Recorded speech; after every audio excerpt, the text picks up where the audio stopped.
Assalamualaikum warahmatullahi. Bismillahirrahmanirrahim. Alhamdulillahirabbil alamin. Nahmaduhu wa nasta'inuhu wa nastaghfiruh. Wa na'udzu billahi min syururi anfusina wa min sayyiati a'malina. May yahdihillahu fala mudhillalah wa man yudlilhu fala hadiyalah. Asyhadu an la ilaha illallah wa asyhadu anna Muhammadan abduhu wa rasuluh.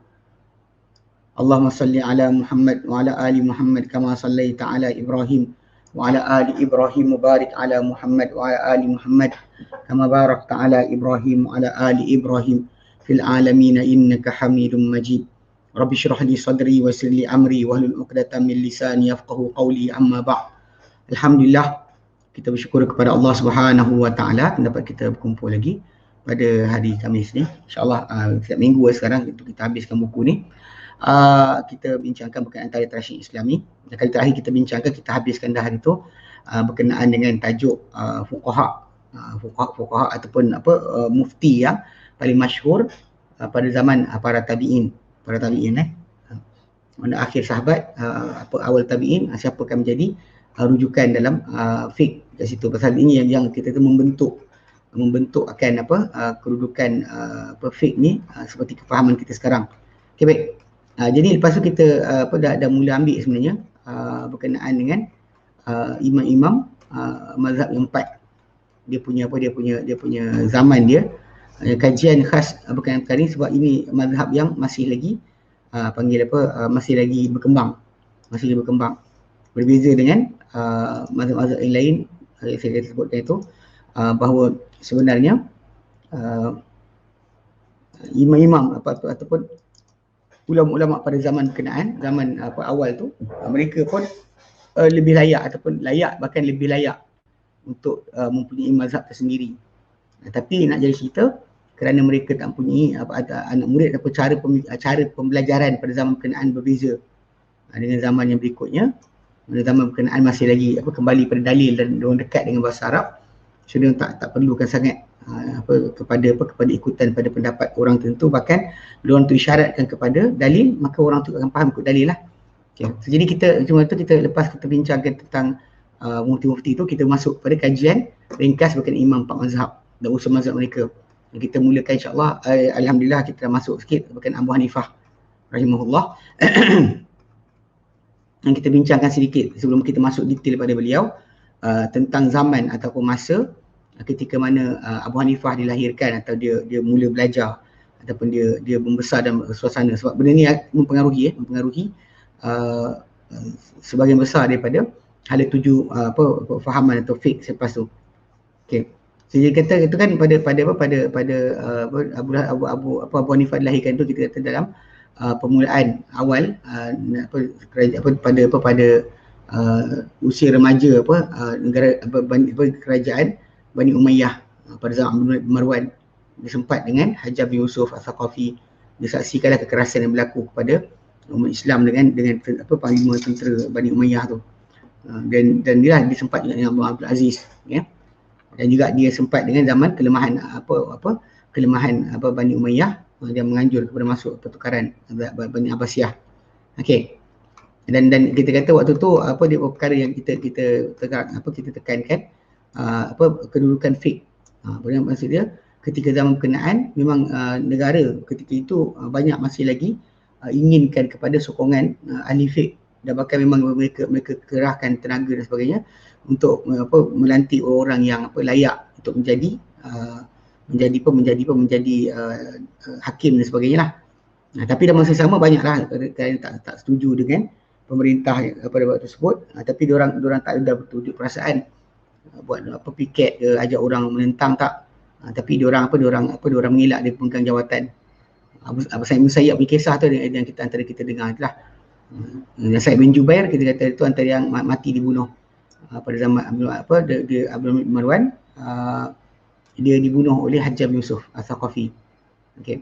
Kemudian kita terangkan juga itu bahawa kebiasaan terbanyaknya penguasaan golongan mawali, anak-anak kepada orang-orang bukan Arab.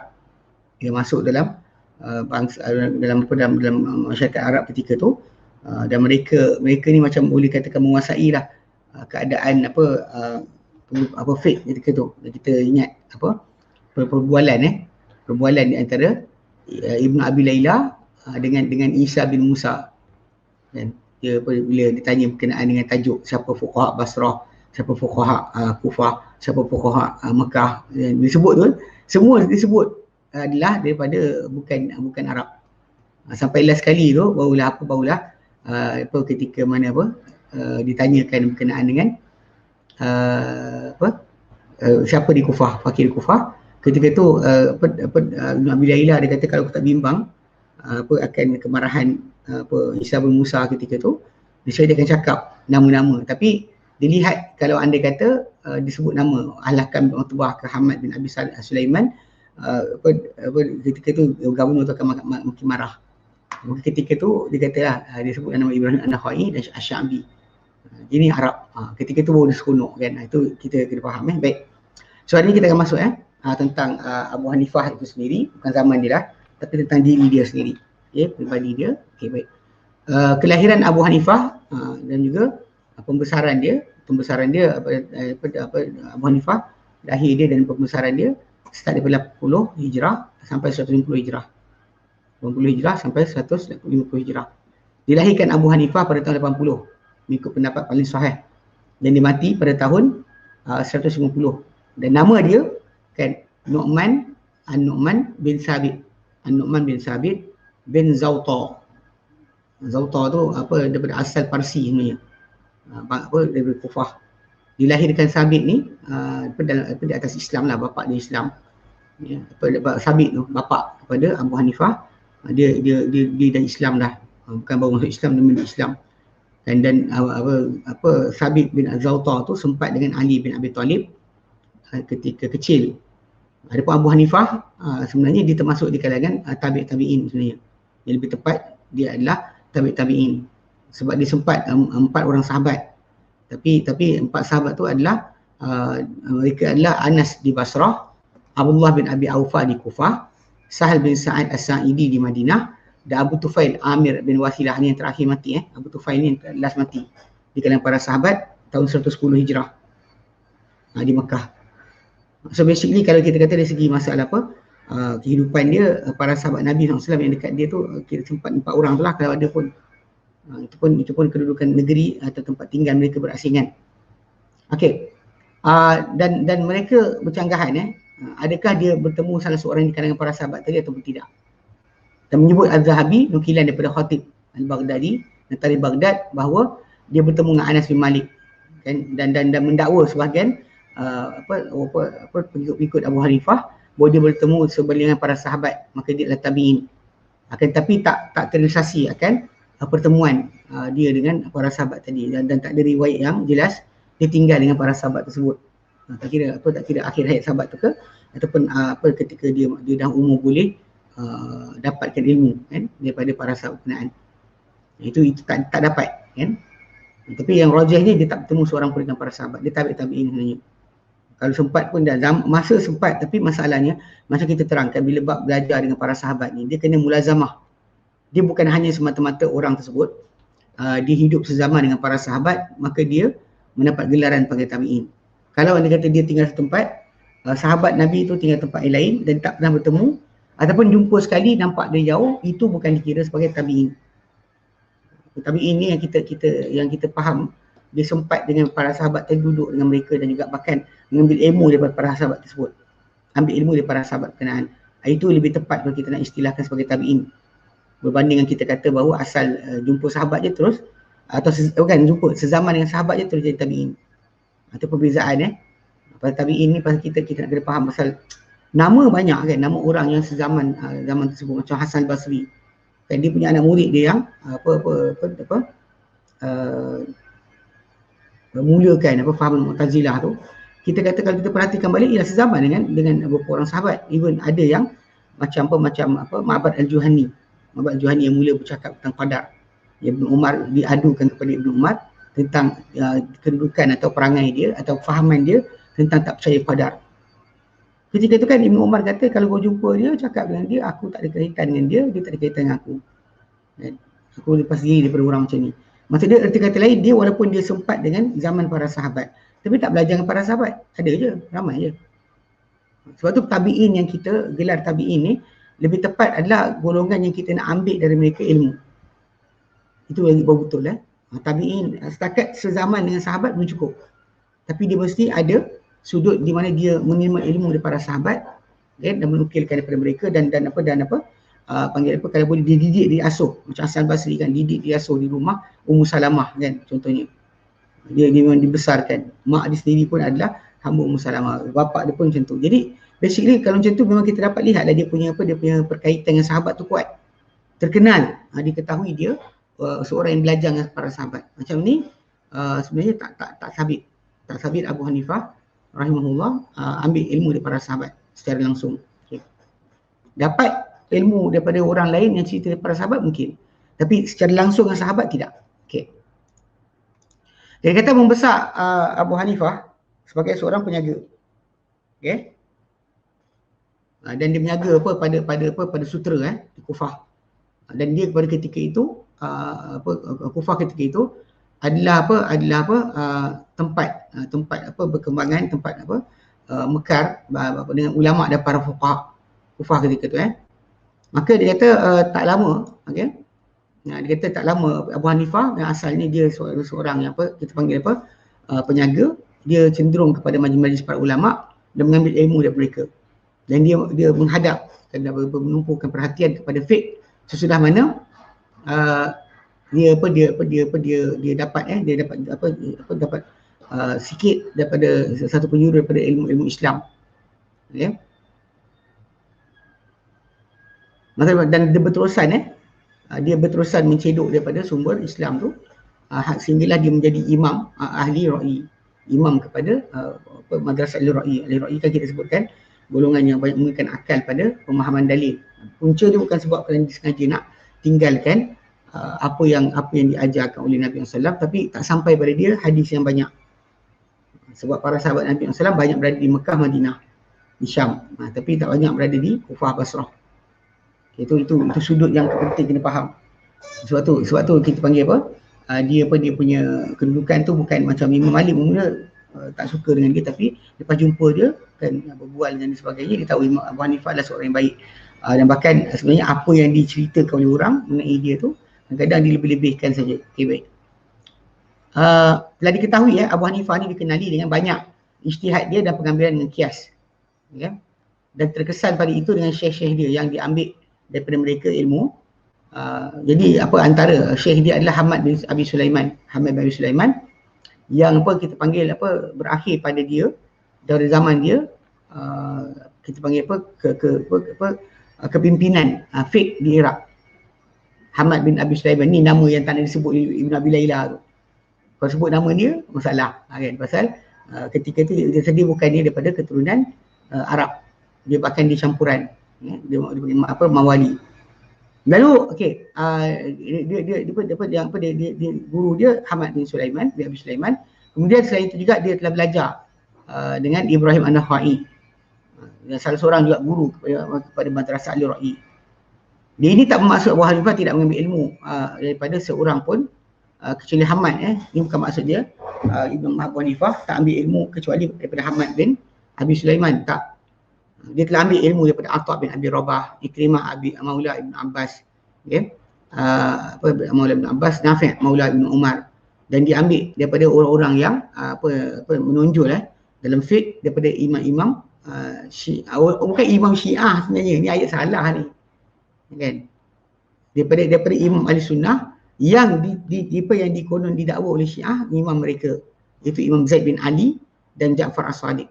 Zaid bin Ali bin Husain bin Ali bin Abi Talib, Ja'far bin Muhammad bin Ali bin Husain bin Ali bin Abi Talib. Dia Ja'far ni dia anak Muhammad, anak cucu kepada Ali Zainal Abidin. Ikutkan hubungan dua tu kan, dua tu hubungan dia, seorang pak saudara, seorang anak saudara. Zaid bin Ali ni yang dipanggil Imam Mazhab Zaidiyah Syiah, tapi itu gelaran orang bagi dia, bukannya pengikut Syiah, bahkan dia adalah ahli sunnah. Jadi kita terang itu bahawa imam-imam yang digelar sebagai Syiah ni, sebagai imam Syiah, sebenarnya diorang bukan ditinggal dengan orang-orang Syiah pun. Dia tinggal di Madinah, duduk dengan tengah para sahabat. Okay, Zaid bin Ali itu pak saudara kepada Ja'far As-Sadiq. Ja'far tu bin Muhammad bin Ali. Muhammad tu adik-beradik dengan Zaid. Okay. Baik, sebelum ada dia belajar dari mereka, dan diriwayatkan oleh Abu Hanifah, dia masuk satu hari kepada Mansur, salah seorang ni kan, salah seorang khalifah Bani Abbasiyah. Dan ketika tu isteri dia ada Isa bin Musa tadi, gubernur tu kan. Maka berkatalah dia berkata kepada Mansur, okey. Mansur tu kata kepada kan, Isa bin Musa kata kepada Mansur, dia kata hada alimud dunya al-yawm, ini orang alim dunia sekarang. Maka kepada dia, dia berkata Mansur kepada Abu Hanifah, ya Nu'man bin Sabit nama dia kan, aman akhastal an, daripada siapa kau ambil ilmu.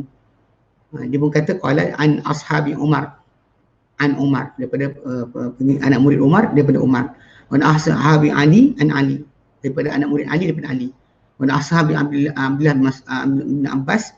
Okey, faqala lahu khalifah, okey, dia kata engkau telah apa, istausabta li nafsika, engkau dah buat pengesahan untuk diri kau. Maksudnya ilmu yang dia ambil tadi daripada anak murid para sahabat sendiri. Kat sini jelas bahawa kedudukan dia sebagai tabi'in, bukannya tabi'in, sebab dia ambil daripada orang yang jumpa para sahabat. Okey.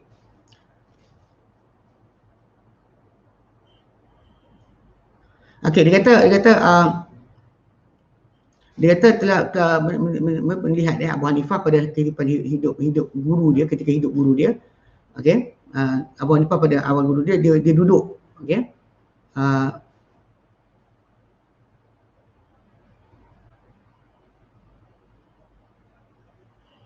Okey. Dia kata muncul Abu Hanifah dalam kehidupan ketika hidup guru dia lagi. Maksudnya dia menonjol, dia jadi dilihat sejak ketika hidup Ahmad bin Abi Sulaiman lagi. Okey. Dia duduk bercerita dalam masjid pada dalam keadaan awal usia dalam masjid, dalam majlis inilah guru dia. Dan datang pada dia peluang untuk menggantikan Hamad satu tempoh daripada masa. Lalu dia duduk, macam dia riwayatkan sendiri dalam cerita daripada diri dia cerita tentang diri dia. Dia kata apa? Tempat duduk syekh dia, dan dibentang kepada dia persoalan-persoalan, juga 60 persoalan, dia pun menjawab tentang persoalan-persoalan tersebut. Dan ditulis jawapan-jawapan dia. Lalu bila pulang Hamad, dia pun bentangkan jawapannya kepada Hamad. Dia kata apa? Dia kata engkau telah tepat dengan aku daripada 60 tu, 40 serupa. Dan kau canggah aku pada 20. Okey.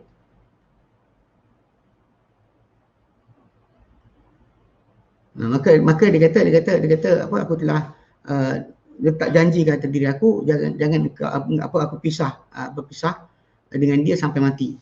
Dan jadi maksud dia bila apa, Abu Hanifah dia tengok dia punya jawapan dia daripada 60 tu 40 serupa, 20 tak serupa, dia pun letak janji pada diri dia untuk tidak berpisah dengan Hamad sampailah dia mati. Ya, memang dia tak berpisahlah dengan Hamad sampai mati.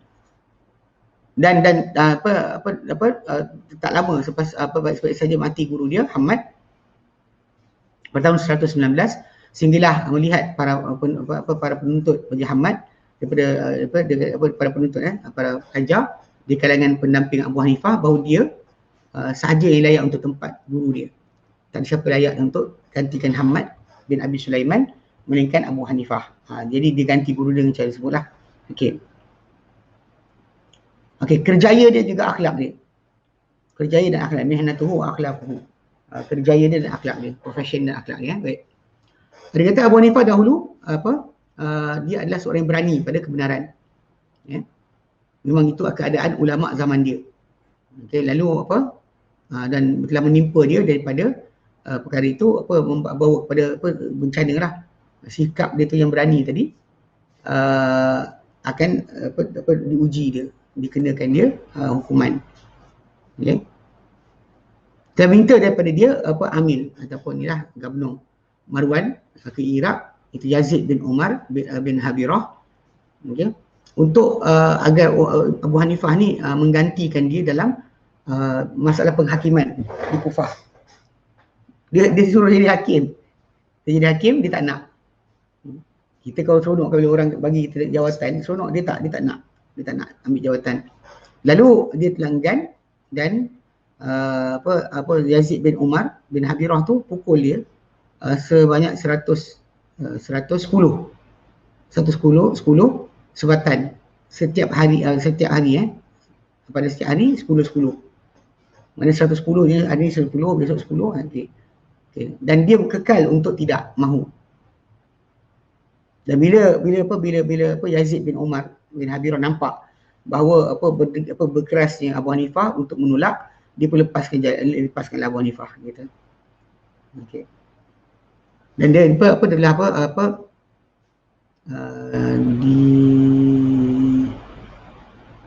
kata dan telah diceritakan kepada dia diceritakan mengenai dia Khalifah Abu Ja'far Al-Mansur di Kufah ke Baghdad.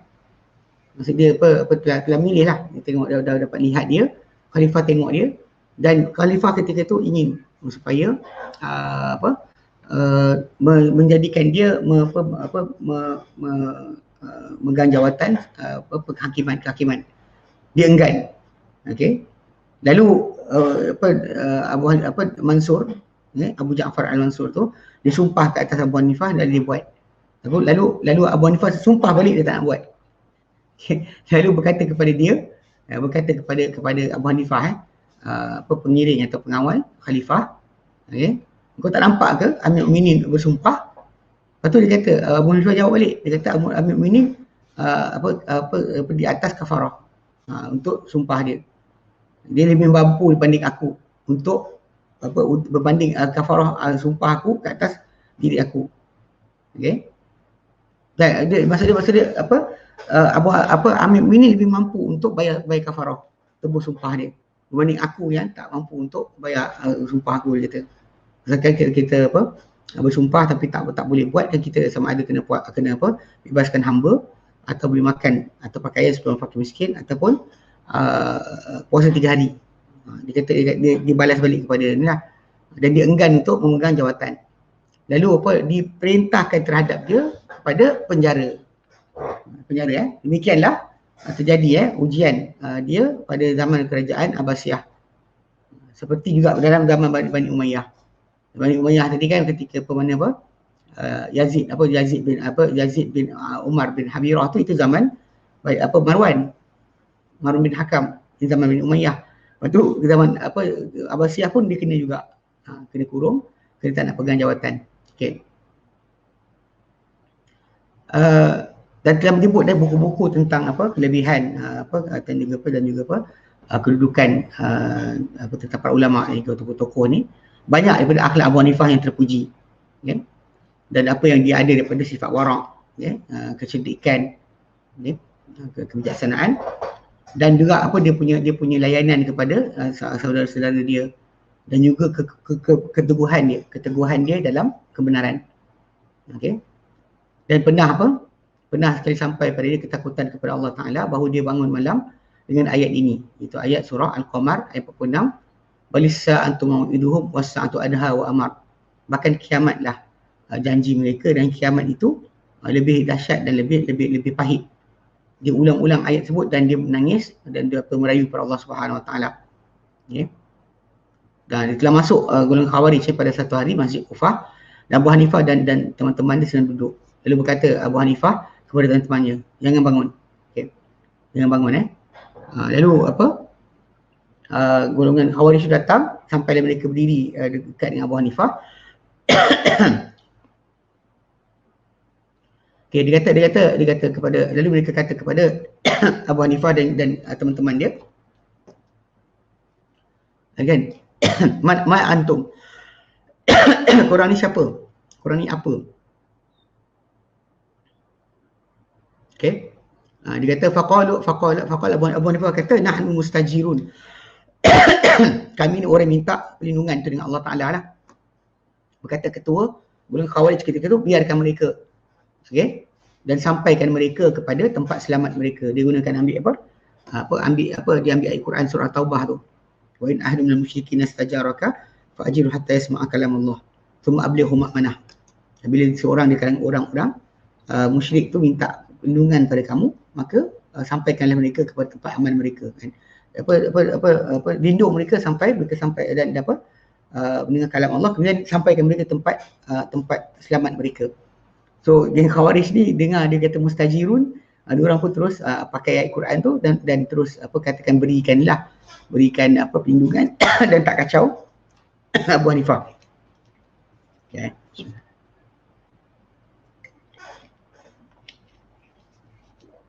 Okey. Usul mazhab Abu Hanifah. Apa usul mazhab dia? Kehidupan dia. Tapi ada panjang dia cerita sebenarnya, hatta ada perdebatan dengan golongan etis dan sebagainya, kan, yang tak percaya Tuhan. Pada zaman Abu Hanifah lah banyak berlaku perkara berkenaan. Kalau ikut pada zaman Imam Syafi'i contohnya, golongan etis ni tak percaya Tuhan. Dia kebanyakan tak mengaku dia tak percaya Tuhan. Kebanyakan mereka tidaklah mengaku yang mereka tak percaya Tuhan. Beza pada zaman Abu Hanifah ketika tu, diorang masih lagi berani lah. Pada zaman Abu Hanifah, Imam Syafi'i, banyak kumpulan tersebut dah tukar pahaman dan sebagainya, campur aduk, kan, dan tak ada mengaku depan-depan kepada orang lain bahawa mereka tak percaya Tuhan lah. Tapi diorang rosakkan Islam tu boleh dia dalam, beza sikit. Dia Abu Hanifah, selain daripada kisah yang kita baca tu, ada kisah-kisah lain lah yang disebut berkenaan dengan diri dia. Baik. Okey, usul mazhab dia. Usul mazhab Abu Hanifah. Pertama, Al-Quran. Okey. Datang dalam Tarikh Baghdad, apa diriwayatkan daripada Abu Hanifah, bahawa beliau berkata, okay, aku mengambil dengan kitab Allah, kalau aku tak dapati, maka dengan sunnah Rasulullah SAW. Dan jika aku tak dapati, maka daripada kitab Allah dan tidak ada sunnah Rasulullah SAW, aku ambil dengan pendapat sahabat baginda. Okay. Dan aku ambil, dia kata, dengan pendapat siapa yang aku nak di kalangan para sahabat. Dan aku tinggalkan siapa yang aku nak di kalangan mereka. Tak kisah dia ambil siapa, tinggal siapa. Dan aku takkan keluar daripada pendapat mereka, kata-kata mereka kepada kata-kata orang lain. Ini sebenarnya betul. Bila Abu Hanifah sebenarnya, bila time dia dari segi amal atau fiqh, banyak kadang-kadang fatwa dia yang pelik tu sebenarnya merujuk kepada hadis yang dhaif. Kebanyakan fatwa-fatwa dia yang janggal tu, kalau cek balik, benda tu ada pendapat para sahabat, bahkan ada hadis dhaif pada tajuk itu. Hadis tajuk itu, kan? Memang kita kata dia punya, kalau orang bayangkan dia tak pegang pendapat, tak tengok hadis tu, salah. Bahkan dia lebih kuat dalam pegang dengan hadis. Dia kata daripada ikut pendapat, ikut hadis dhaif. Itu sebenarnya lah. Nanti kita baca depan sikit. Okay. Jadi, tapi dia kata dia takkan keluar lah daripada pendapat para sahabat kepada pendapat orang lain. Dan ini adalah kata-kata ni menunjukkan kepada bahawa dia mengambil dengan kitab dan kemudian sunnah. Dan Abu Hanifah menjadikan bacaan-bacaan yang syadz, bukan syadz, yang ahad, yang tidak mutawatir, apabila dia masyhur sebagai hujah. Untuk faham ayat Quran, kerana dia kata ada bacaan Quran yang dalam bentuk yang kita panggil yang tidak mutawatir, dia akan ambil itu, kalau sekiranya masyhur, terkenal, sebagai hujah untuk bagi pemahaman Quran, ayat Quran atau kalimah Quran. Lalu dia mensyaratkan dalam untuk berturut-turut dalam puasa kafarah sumpah. Kerana bacaan Ibn Mas'ud anhu, faman lam yajid fasiyamu thalathi ayyam mutatabi'at. Pasal dalam qiraat Ibn Mas'ud ada kalimah mutatabi'at. Lalu dia pun letakkan, kerana khabar ni masyhur, terkenal, dan tambahan di sisi dia tu adalah sabit dengan khabar yang masyhur. So dia pakai lah. Dia kata kalau macam orang tu kafarah sumpah, dia kena buat straight 3 hari. Dia tak boleh buat 1 hari bulan ni, betul besok lusa ke 2 hari, hari kedua, hari ketiga. Tak, dia kena buat sekali. Sebab ada qiraat yang sampai kepada dia ketika tu yang tidak mutawatir, daripada Mas'ud anhu, bahawa dia baca dengan 3 hari berturut-turut. Okey. Dia kata apa dan jika sekiranya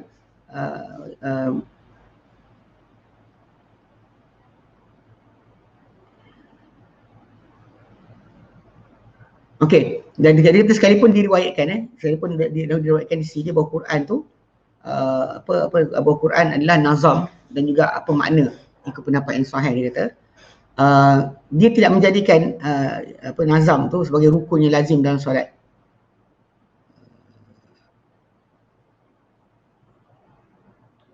Okey, maksud dia macam dia jadikan Quran tu sebagai dikatakan daripada dia Quran tu rentak dan juga makna ikut pendapat yang sahih. Dia tak jadikan nazam tu sebagai rukun yang mesti pada dalam solat. Maka daripada usul Abu Hanifah dia kata, daripada usul Abu Hanifah bahawa bacaan dengan Quran qiraat dengan Parsi sama seperti bacaan qiraat dengan bahasa Arab. Okey. Dan ditunaikan dengannya fardu qiraat dan solat. Dan jumhur para ulama menolak akan pendapat ini kerana firman Allah Taala inna ja'alna Qur'anan Arabiyyah, akan menjadikan dia Quran ni sebagai bacaan dalam bahasa Arab. Ini masalah. Jadi ada pendapat yang macam inilah, pendapat yang diriwayatkan ada antara yang diriwayatkan bahawa bacaan dengan Parsi boleh, seperti bacaan dengan bahasa Arab juga dia kata. Dan bunyi serupa, tak apa, asal makna dia sama, bunyi serupa tak apa. Itu masalah kat sini ya. Para ulama kata memang bacaan Quran tu mesti dengan bahasa Arab. Okay. Kedua, berkeras atau di antara usul Abu Hanifah adalah dia berkeras bersifat keras ataupun bersifat tegas dalam penerimaan hadis. Okey, dahulu Abu Hanifah dia akan memeriksa mengenai rijal hadis ya. Dan sambil dia memastikan kesahihan riwayat mereka ya. Dan bahkan kadang-kadang dia tak menerima khabar daripada Rasulullah SAW melainkan apabila diriwayatkan oleh sekumpulan mana ramai daripada ramai, ataupun bersepakat para fuqaha seluruh tempat berkenaan untuk beramal dengannya. Lalu jadi masyhurlah. Dengan ini jadi sempit lingkungan amal dengan hadis, jadi sempit, jadi skop dia kecil sebab dia nak ramai daripada ramai. Kalau daripada sudut yang jumhur ataupun macam ni Syafi'i bawakan, kita walau ada satu hadis kita buat selagi mana hadis tersebut tak berlanggang hadis lain yang banyak. Mana penambahan tadi kita panggil benda tersebut, hadis tersebut memang dipakai keseluruhannya. Dia tak ditinggalkan pun. Tak tinggalkan satu pun. Jadi bila dia syaratkan ramai daripada ramai ataupun kena ulama-ulama fuqaha 20 negeri bersetuju bismillah.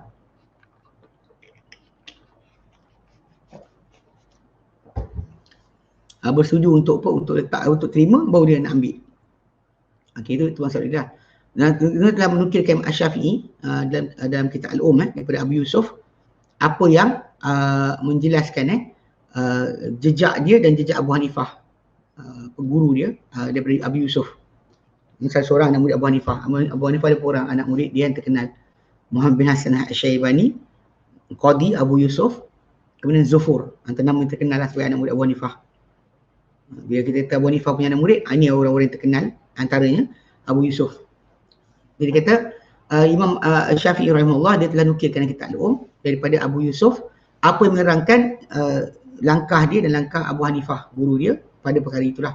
Berkata Abu Yusuf, okay? Maksud dia bila sebut hadis kan, dia kata fa'alaika minal hadis mamma ta'rifuhul ammatu, maka engkau dapatkanlah hadis apa yang diketahui oleh umum, majoriti orang tahu, dan jauhilah engkau akan yang janggal daripadanya. Kerana sesungguhnya dalam cerita kepada kami Ibnu Abi Karimah daripada Abi Ja'far ya, bahawa Rasulullah SAW telah memanggil orang Yahudi, lalu mereka berbicara dengan baginda SAW, sehingga mereka dustakan ke atas Isa AS. Lalu baginda SAW naik atas mimbar dan berucap kepada orang ramai dan berkata innal haditha sayafshu alayya, sesungguhnya hadis atau kata cerita-cerita akan tersebar di atas namaku. Fama atakum anni yuwafiqul Quran fahuwa minni, apa-apa yang datang kepada kalian bertepatan dengan Quran maka dia daripada aku. Wa ma atakum anni yukhaliful Quran falaysa minni, dan apa yang datang kepada kalian menyanggahi Quran maka dia bukan daripada aku. Ini kalau kita elaborate sikit kan berkenaan perkara ini, kerana kata ikut pada literal meaning, jadi macam zaman sekarang lah, geng-geng ajaran sesat. Sebab apa okey kat sini kan, maksud menepati Quran atau bertentangan Quran tu bukan maksud dia bila hadis Nabi datang dengan lebih daripada Quran ceritakan, maksud dia bertentangan. Dia bukan maksud bertentangan. Sebab ada benda-benda yang macam disuruh kita kan bayar zakat, tapi tak sebut harta zakat tu apa. Maka tengok hadis. Tapi dia orang kat situ Diorang letakkan syarat, kata hadis yang dipakai itu mestilah diketahui umum. Diketahui umum dan bukannya cerita-cerita yang seorang dua orang ceritakan. Itu tajuk yang yang dia nakkan lah. Tapi benda ni yang mengecilkan skop, menjadikan sebab kenapa banyak pakai akal banding daripada dalil. Sebab bila dalil tu dia pandai tak sahih, dia nak pakai apa? Okey. Ketiga, antara usul yang besar pada Abu Hanifah ni pasal data izin. Kenapa jadi kias? Sebab tadilah dah banyak hadis kita reject. Reject ni bukan sebab kerana kita fikirkan dia tak tepat. Bukan sebab perawi tak betul. Sebab tak. Sebab ukur dengan Quran, ukur dengan umum. Adakah dia amalan masyarakat. Kalau bukan dia kata. Okey. Jadi dia kata di mana bila mana sempit lingkungan pengambilan dan pengambilan hadis. Jadi perluasan jadi dia akan menjadi perluasan pada pengambilan dengan kias. Dia sibuk dia tinggal banyak hadis, maknanya dia terpaksa buat kias. Okey, demikianlah Abu Hanifah dahulu dia buatkan pendapat dia, menggunakan pendapat dia pada suatu masalah. Dan dia bersungguh-sungguh berusaha dalam mengeluarkan hukumnya dengan tanpa ikatan dengan kata-kata siapa telah lalu di kalangan para sahabat atau tabi'in. Ini benda ni dia terus pakai pendapat dia, tinggalkan terus berkenaan sahabat dan tabi'in punya fatwa. Ini yang benda yang membawa kepada lari sikit kadang. Okey. Dia buat macam ni kan, selama mana tak nyata kepada kesahihan nukilan daripada Rasulullah SAW. Selama mana tak nyata kepada dia kesahihan nukilan daripada Rasulullah SAW, ini cara dia buat. Kalau ada hadis dia akan ambil hadis, tapi kalau tak ada dia akan buat macam ni. Sebenarnya telah diriwayatkan daripada beliau, daripada Abu Hanifah, bahawa dia berkata tentang nas yang tadilah. Nas yang tadi, teks yang tadi yang kita kata aku ambil yang tadi, yang atas ni. Hadis akan tersebar kan, apa-apa datang pada kamu menepati Quran, dan juga dia pada kata-kata dia lah yang dia kata ambil kamu dapatkan hadis daripada apa yang diketahui umum, jauhi apa yang janggal. Dia kata gitu kan. Jadi dia dalam teks yang tadi dia kata dia kata sebenarnya aku ambil dengan kitab Allah. Yang atas mula-mula sekali aku ambil dengan kitab Allah. Dia kata apabila aku dapati kitab Allah. Dia kata bila apabila aku terdapati ia dalam kitab Allah dan dalamnya aku ambil dengan sunnah Rasulullah SAW. Dan juga asal yang sahih daripada baginda yang telah kena atau telah sentuh padanya tangan-tangan orang dipercayai. Bila aku tak dapati dalam kitab Allah, tidak juga sunnah Rasulullah SAW, aku akan ambil dengan pendapat sesiapa yang aku kendaki di kalangan para sahabat baginda. Aku tinggalkan siapa aku nak. Kemudian aku takkan keluar daripada pendapat mereka kepada pendapat orang lain lah. Dan apabila sampai perkara ni kepada Ibrahim ke An-Nakhai, Asy-Sya'bi, okey, Hasan Al-Basri, Muhammad ibn Sirin, Sa'id bin Musayyab, maka untuk aku ada ijtihad macam mereka berijtihad. Kalau pendapat kau cakap ni daripada sekian-sekian, aku pun boleh ijtihad juga. Aku pun berhak. Dia kata. Kalau ada sahabat, dia tak keluar ada sahabat. Okey, tajuk dia. Tapi kalau dia kata tak ada sahabat dan benda sebut dia dengan sesiapa saja yang ada, dia tak kisah. Dia tak kisah siapa yang datang. Sebutlah nama tabi'in mana pun, dia tak hirau. Dia kata dia ambil siapa dia nak, tinggal siapa dia nak. Okey. Yang keempat, istihsan. Yang terusul mazhab Syafi'i ini, mazhab Hanafi atau Abu Hanifah adalah istihsan. Okey, dia ambil kira istihsan ni macam ni. Kita tengok hukum tersebut kan tak ada dalil. Tapi kita rasa bagus. Kan, pendapat tersebut bagus, kena atau bertepatan dengan apa yang kita nak, dengan kebenaran dan sebagainya. Okey, jadi dikeluarkan hukum yang panggil tanpa dalil dia tak jelas, tapi kerana pandang baik. Macam dalam mazhab Syafi'i kan, bila orang tunduk kat imam dengan makmum tu kan, ikut dalil macam tu. Tapi diorang kata ihsan, dia pandang baik belakang sikit, takut terlebih ke depan bersama daripada imam. Kaki manusia tak sama panjang kan. Dia ada alasan lah.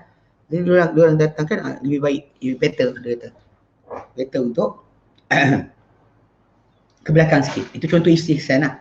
Okey, jadi ambil kira ihsan ni di antara usul pendalilan dalam mazhab Abu Hanifah. Ya. Dan dia melampau dalam pengambilan dengannya dan telah sekalipun telah banyak atau melampau dalam pengambilan dengannya sebagian ulama mazhab Hanafi, dan mereka berkata seorang mujtahid boleh untuk dia memandang baik satu benda dengan akalnya.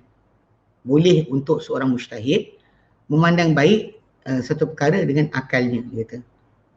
Okey. Tapi namun begitu golongan mutaakhir di kalangan ulama mazhab Abu Hanifah Hanafi ini melihat bahawa istihsan ni sebenarnya gambaran daripada dalil yang setentang atau selari dengan kias yang jali, kias yang jelas. Okey, yang kita tengok terus cepat kita faham macam tu. Contoh dia kata, dan contoh itu adalah nas mazhab Abu Hanifah, fuqaha Abu Hanifah mazhab Hanafi, bahawa orang berdiri apabila diberi di bumi atau di tanah yang tanah pertanian dan al-waqifa idza waqafa, okey, bukan orang yang mewakafkan harta. Mewakafkan harta apabila diwakafkan tanah pertanian akan masuk hak pengairan dan hak minuman serta hak laluan dalam wakaf berkenaan secara langsung. Tanpa sebut pun dah dipahami, dia kata. Beristihsan. Apa yang ada kat tanah tersebut, kita wakaf tanah tu, apa fasiliti yang ada kat tanah tersebut sebelum daripada kita bangunan sebagainya, macam perigi ke telaga ke, apa benda tu semua sekali berjalan, masuk sekali dalam wakaf.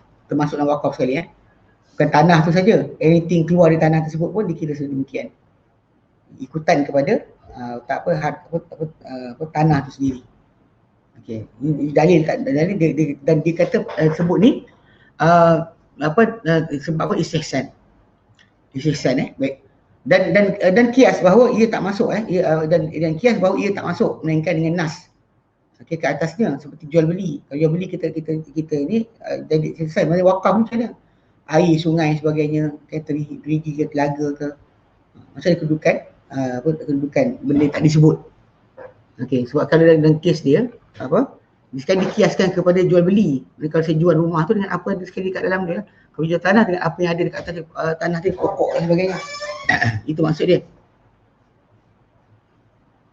Okey, dan bentuk istihsan tu adalah bahawa yang dikehendaki daripada wakaf tadi pengambilan faedah daripada harta yang diwakafkan. Ialah pengambilan faedah orang yang diwakafkan ke atasnya harta tersebut.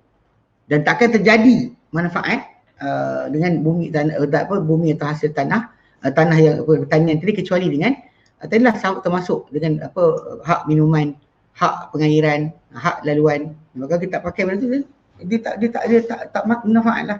Dapat tanah tapi tak boleh tanam pokok. Tapi kena cari sumber air lain. Sedangkan air situ masih orang tu ambil lagi. Tak boleh. Itu contohlah. Kalau untuk wakafkan tanah, apa yang lain dia masih dia punya gunanya. Okey. Dan akan masuk pada wakaf ni dengan tanpa sebutan, dia kata ia akan masuk dalam wakaf dengan tanpa sebutannya kerana tujuan dia adalah administrasi kecuali dengan benda berkenaan. Seperti sewa kan. Kalau sewa kita naik kereta sewa, kita nak sewa kereta, tak boleh pakai aircon dalam kereta tersebut. Sedangkan benda tu termasuk kereta sewa, apa yang ada pada kereta tu kita pakailah. Okey. Maka kiasan zahir ni adalah diikutkan wakaf tadi pada jualan. Tapi wakaf ni benda tersendiri sebenarnya. Kalau kita tentukan harta wakaf tadi, bila kita sebut tanah je lah. Dan tanah tapak tu. Yang lain tak masuk. Pokok tak masuk. Ya. Kalau kita nak pokok tadi kan, kita nak buah dia, kita biarkan tinggal, lalu kita ambil kutip buat, tak ada masalah. Ini beza dia lah. Okey, baik. Kalau yang beli, kita dapat miliki terus. Apa ada kat tanah semua jadi milik kita. Okey. Kerana setiap kedua-dua daripada wakaf dan juga jual beli itu mengeluarkan pemilikan daripada pemiliknya. Mana kita dah keluarkan pemilikan daripada pemiliknya.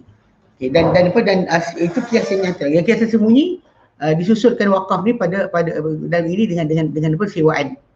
Kan semua daripada kedua-dua tadi tujuan dia amanah manfaat. Kalau buat jual beli dia jadi pemilikan. Kalau anda kata berkenaan dengan tajuk samakan wakaf ni dengan penyewaan, kerana setiap satu wakaf dan penyewaan tadi tujuan dengan ni adalah pengambilan manfaat. Ambil guna. Okey. Jadi bagaimana masuk laluan minum, laluan air, minuman, okey, jalan pada sewaan kan. Sewaan ni tanpa sebutan kita kena pakai. Masuk juga dalam wakaf benda-benda tersebut dengan tanpa sebutan. Tanpa sebutan. Itu contohlah, contoh kita faham kat sini. So jadi dibagi tahu macam mana istihsan yang berlaku dalam Abu Hanifah tadi dalam kes ni, kes wakaf, bagi barang-barang yang tak terlibat dengan tanah tersebut. Dia tambahan pada tanah tu punya asal. Kalau kita dapat buat bangunan kat situ ke, rumah ke, air tadi tak termasuk. Kalau tak ambil pun tak apa. Kita dapat tapak rumah, tapak bangunan, dah okey.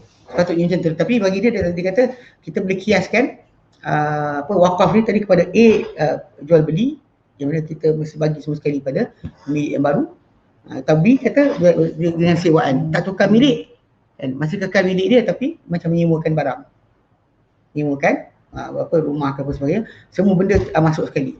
Macam hotel kita masukkan cawan yang ada, pakailah, jawab balik je. Okey, faham baik. Okey, kelima, hilah-hilah syar'iyah. Hiyal syar'iyah. Hilah syarak. Okey. Ini kita akan dengar lah, ada contoh perkara yang apabila kita panggil berlaku perkara tertentu patutnya tak boleh buat, tapi Imam Abu Hanifah ni dia fikirkan cara untuk lepaskan juga. Ada kes yang biasa terkenal ni, masalah cara dia selesaikan masalah kes talak yang dijatuhkan secara taklik oleh seorang suami kepada isteri dia. Itu ada antara contoh lah. Jadi bila suami tu menyesal, so cara nak keluar daripada masalah tadi. So Abu Hanifah dia ada cara, ada teknik atau kaedah dia tersendiri dalam dia membetulkan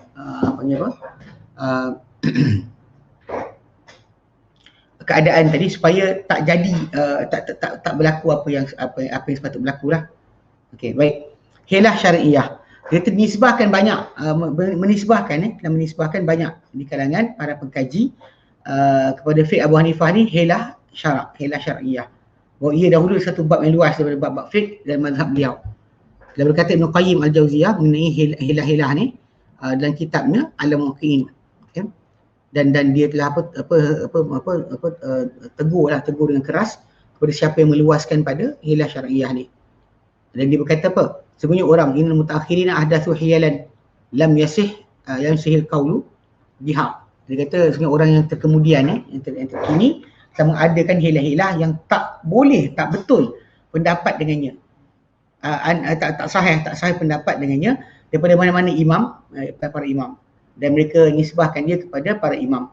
Dan mereka sebenarnya bersalah dalam penisbahan hilah-hilah tadi kepada imam-imam tersebut. Okey. Dan mengambil kira menganggap golongan pengkaji ini kata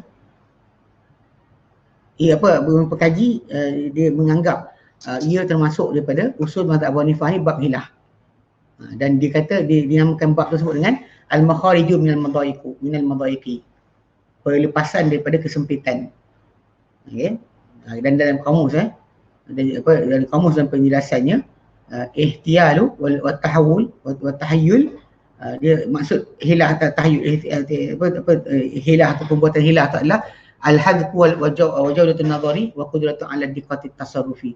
Dia adalah kecerdikan dan pandangan yang bagus serta keupayaan untuk kehalusan tindakan. Nak bertindak dengan cara yang halus supaya terlepas daripada hukum tersebut. Itu dalam kamus Al-Muhit. Kemudian dalam kitab kamus Misbah. Hilah ni adalah al-hadqu fi tadbir al-umur, kecerdikan dalam menguruskan urusan. Itu hilah dipanggil. Dan dia adalah hilah adalah membalikkan pemikiran supaya dia dia terarah kepada yang dikehendaki. Asal dia adalah halayahulu waw, bukan halayahilu. Asal waw, tapi ditukar pada waw ya tu kerana kasrah apa sebelumnya, hilah. Asal dia ha waw, tapi kerana sebaris huruf sebelum dia baris bawah maka jadi ya. Okey. Berkata Ibn Qayyim dalam kitab Al-Muqin, sesungguhnya melangsungkan punca-punca atau sebab-sebab hilah ni untuk menghasilkan dia punya perkara-perkara yang dia efek. Maksudnya kita langsungkan the cause untuk hasilkan efek. Okay.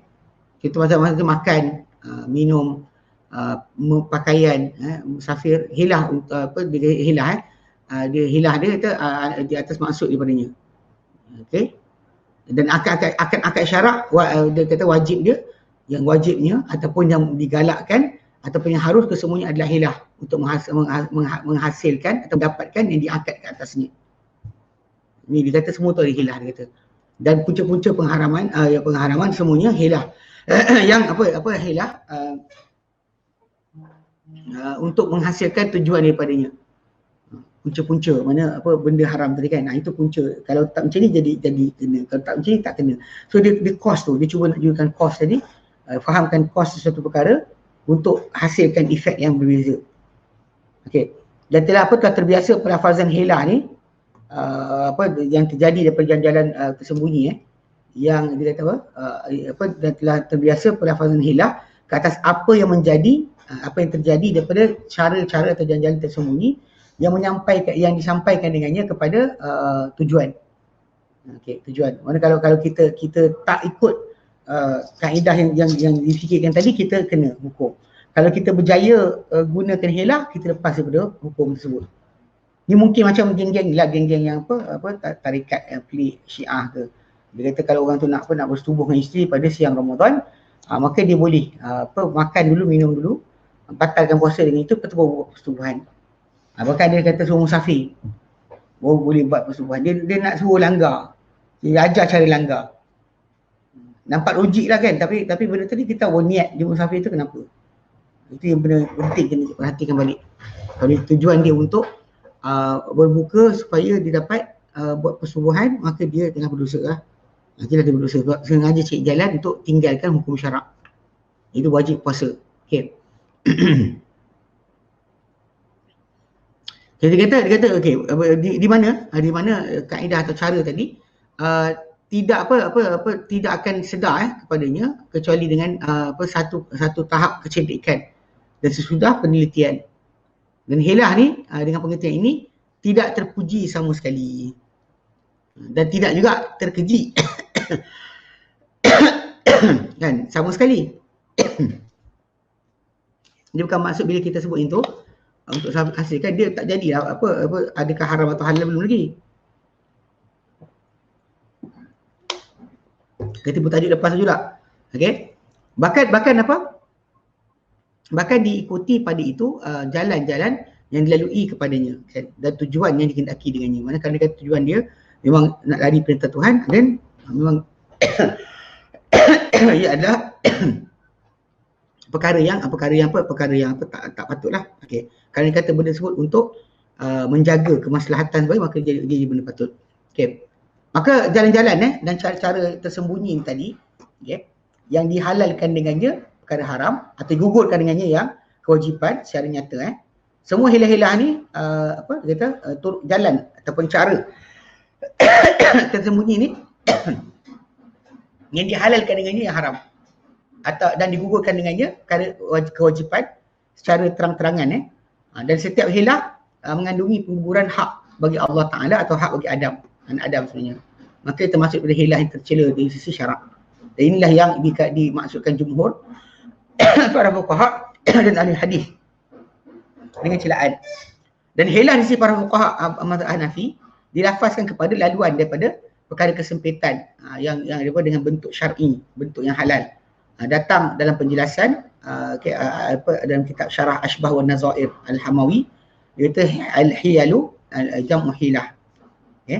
Hiyal adalah jamak pada hilah. Hilah dia satu, jamak dia hiyal. Dia adalah elok pandangan, dan kedaki adalah apa yang terjadi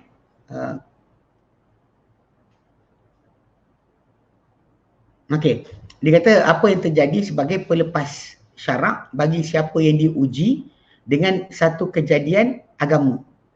Macam kes talak saya sebut lah. Okey. dan apa supaya dia menjadi bebas daripada itu dan tidak kena, melainkan dengan daripada dia kata dan supaya dia terbebas dari itu dan tak kena melainkan dengan kecerdikan dan pandangan yang betul lah, pandangan yang baik, dilepaskan dia jadi dilafazkan lafaz hilah tadi. Okay. Macam saya sebut dah, dia macam ni. Dia dulu 3 cerita apa khalifah pada zaman dia pun ada kisah macam tu. Ada orang datang pada dia pun gitu. Orang tu kata yang satu kisah yang masyhur, seorang lelaki tu dia kata pada isteri dia, kalau isteri tak cakap dengan dia sampai subuh, maka jatuh talak. Nak jadi cerita, pada hari berkenaan isteri itu memang berdegil, berkeras, tak takut untuk diceraikan. Dia tak bercakap. Dia suami tu pening kepala, dia pergi jumpa Abu Hanifah lah, minta penyelesaian. So Abu Hanifah panggil muazzin, suruh azan awal. Azan awal. Azan bila pasal syarat dia adalah perempuan tak bercakap dengan suami dia sampai subuh. So sekarang ni so muazzin azan awal, lelaki tu balik rumah. So muazzin azan awal, perempuan tersebut dengar azan kan, dia pun kata segala puji bagi Allah yang kekalkan, yang lepaskan aku daripada genggaman kau. Lepas tu dia pula lelaki dia kata segala puji bagi Allah yang kekalkan kau dalam jagaan aku, dalam sebagai isteri aku. Dan sebab bila dia bercakap dengan suami dia, pasal tajuk dia, suami kata kalau kau tak cakap dengan aku sampai subuh. Tapi dah subuh, tak subuh lagi, tapi bini terus cakap dengan dia dengan hilah tersebut. Itu hilah lah, hilah yang orang tu tersilap lah pada asal kata-kata dia, membawa kepada dia terkena panggil hukum syarak kat atas dia berjalan. Memang kalau isteri tersebut tak bercakap dengan dia sampai subuh, tercerai lah. Jadi untuk elakkan benda berkenaan, dia pun jumpa dan Abu Hanifah pergi suruh muazzin azan awal. Faham tak? Ini nak panggil hilah tadi, ini hilah lah. Okay. So dia kata selama mana cara tu disyariatkan dan bawa kepada tujuan yang disyariatkan, maka itu termasuk daripada perkara yang harus. Okey. Bawah ni ada kot. Bawah ni dia beri contoh. Jumhur para fuqaha terutamanya daripada mazhab Maliki Hambali tidak membolehkan akan hilah dengan apa bentuk sekalipun daripada bentuk-bentuk yang ada. Mereka berpendapat dengan menutup kerosakan lebih besar. Sadu zara'i. Kalau kita benarkan ini, kita semua orang akan bolehkan yang lain. Dan dia adalah asal ya, usul yang bertentangan terhadap hilah dengan sesempurna pertentangan. Dan kita tak buka ruang tersebut. Jangan biarkan orang buat kesalahan tu berkali-kali sebagainya. Okay? So telah mendatangkan para orang berpendapat dengan keharusan hilah beberapa kesamaran, yang dijawab dia yang dijawab oleh orang yang menyanggahi, orang yang tak setuju dengan mereka, yang mengatakan tentang pengharaman hilah. Di antara syubhah-syubhah yang kesamaran dibawa itu adalah pertama, bahawa Nabi Allah Ayub ketika dia bersumpah untuk memukul isteri dia 100 sebatan, 100 pukulan dengan sebab-sebab yang membawa pada itulah. Ada kata pasal rambut dia dicukur lah, sebagainya. Ada kata itu, ada kata lain. Kemudian Allah Ta'ala izinkan dia untuk menghalalkan, melepaskan sumpah dia dengan satu hilah, dia kata. Iaitu dia ambil satu seberkas daripada kayu-kayu, daripada ranting-ranting dalam bentuk 100 diikat sekali, dia pukul sekali pukul saja kepada isteri dia. Ini dikatakan oleh Allah Ta'ala dalam surah Sad ayat 44. Wa khudh bi yadika dighsan fadrib bihi wala tahnas. Ambillah dengan tangan kau satu genggaman, pukullah dengannya dan kau tak perlu batalkan sumpah. Maka ini adalah hilah yang dikiaskan ke atasnya selainnya. Tapi telah dijawab tentang perkara ini dengan bahawa yang mewajibkan perkara ni adalah sumpah ni adalah pukulan maksud dia yang mewajibkan bi anal mujibah hadhil yamin lughatan ad-darbu majmu'an aw mufarraqah. Dia kata bahawa yang diwajibkan dengan sumpah Nabi Ayub tu adalah dia kena pukul tak kira secara sekaligus atau berasingan. Di atas pendapat ini dia kata menjadi fatwa mewajibkan lafaz lafaz ketika dilafazkan dan tidak terjadi hilah. Sebab tajuk dia adalah nak pukul sekaligus ataupun pukul berasingan. Dia bukan maksud dia jadi hilah.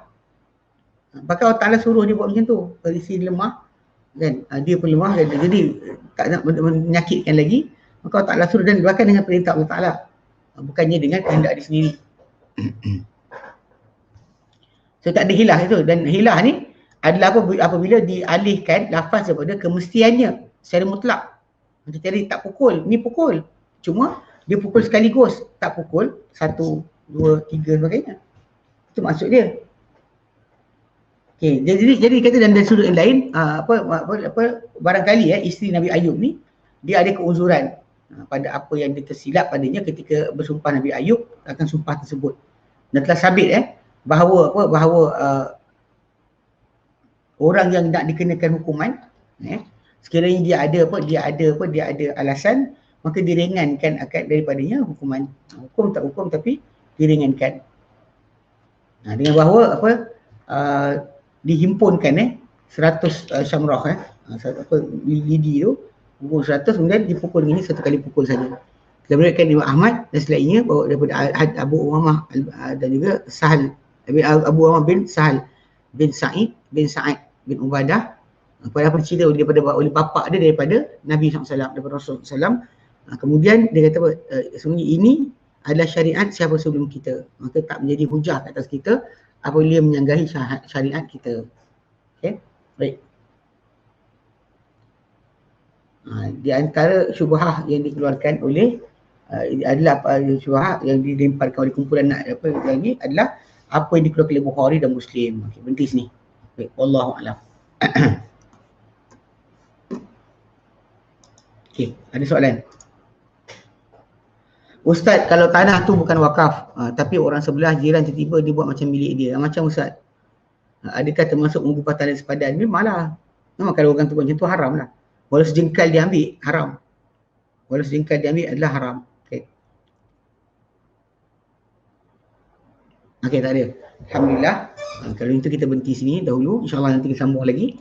So, fahamkan ini usul mazhab.